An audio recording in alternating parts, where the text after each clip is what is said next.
काही काही आता कलियुगामध्ये अशा भरपूर गोष्टी पसरलेल्या आहेत.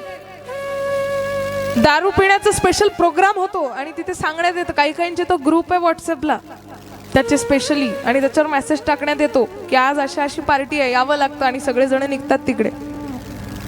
काही ठिकाणी महिलांना मुलींना नाचवण्याचा प्रोग्राम असतो आणि तिथे बोलावणं असतं, बरेच जण जातात. मला इतका शोक वाटतो, इतकी खंत वाटते या महाराष्ट्राची आणि या तरुणांची. कसली दशा आहे ही. अहो, ज्या महाराष्ट्राच्या भूमीमध्ये स्त्रीचा निरंतर आदर होता, आज त्याच महाराष्ट्राच्या भूमीमध्ये स्टेजवर एक स्त्री डान्स करते, परफॉर्म करते, आणि तिच्यासमोर लाखोच्या संख्येने आपला महाराष्ट्रातला तरुण जातो आणि तिचा डान्स पाहतो, तिचं नृत्य पाहतो, तिचं अश्लील नृत्य पाहतो, आपल्या वासनापूर्तीसाठी त्या ठिकाणी जातो. आपल्याला का लक्षात येत नाही, आपल्या हिंदू धर्माचे प्रोग्राम, हिंदू धर्माचा कुठलाही कार्यक्रम सात्विक रीतीने पारापण पाडायला पाहिजे. पण आपला कार्यक्रम असतो दहीहंडीचा, आपला कार्यक्रम असतो गोपाष्टमीचा, आणि तिथे स्टेजवर त्या मुलीने नाचावं आणि महाराष्ट्राच्या लाखोच्या संख्येने तरुणांनी जावं आणि तिच्या भोवती शिट्ट्या माराव्यात. एकीकडून आपणच छत्रपती शिवाजी महाराजांचा गौरव करायचा आणि एकीकडून आपणच या हीन गोष्टी करायच्या.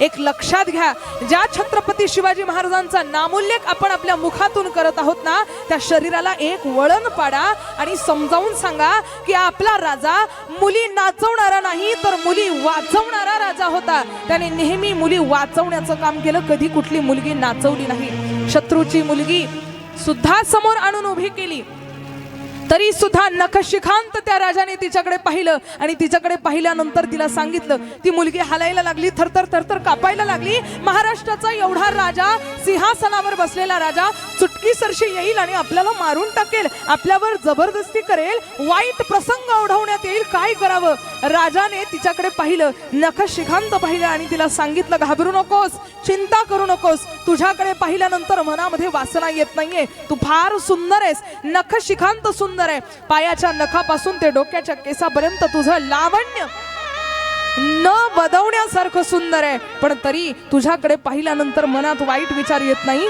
तर तुझ्याकडे पाहिल्यानंतर एकच विचार येतोय की हिच्या उदरातून जर माझा जन्म झाला असता तर मी किती सुंदर झालो असतो. म्हणजे शत्रूच्या मुलीकडे पाहण्याची सुद्धा वृत्ती ममत्वाची आहे, तिच्याकडे पाहण्याचा भाव सुद्धा आईचा आहे. तिला सांगितलं, तुझ्याकडे वाईट नजरेने नाही पाहत, आईच्या नजरेने पाहतोय. आणि अशा या देशामध्ये ज्या छत्रपतींनी आपल्यासाठी एवढं सुंदर कार्य केलं, आपल्या सर्वांचे आज जेही आपण हे भगवा रंग म्हणून नाचत आहोत ना, ते सगळी कृपा त्यांची आहे. नाहीतर कधीच बायकांच्या डोक्यावरचं कुंकू निघून गेलं असतं, डोक्यावरचा पदर निघून गेला असता आणि हा धर्म कायमस्वरूपी नष्ट झाला असता. या धर्माला टिकवून ठेवण्याचं कार्य छत्रपती शिवाजी महाराजांनी केलं. आजपर्यंत असा राजा कधी जन्माला आला नाही आणि कधी येणार सुद्धा नाही.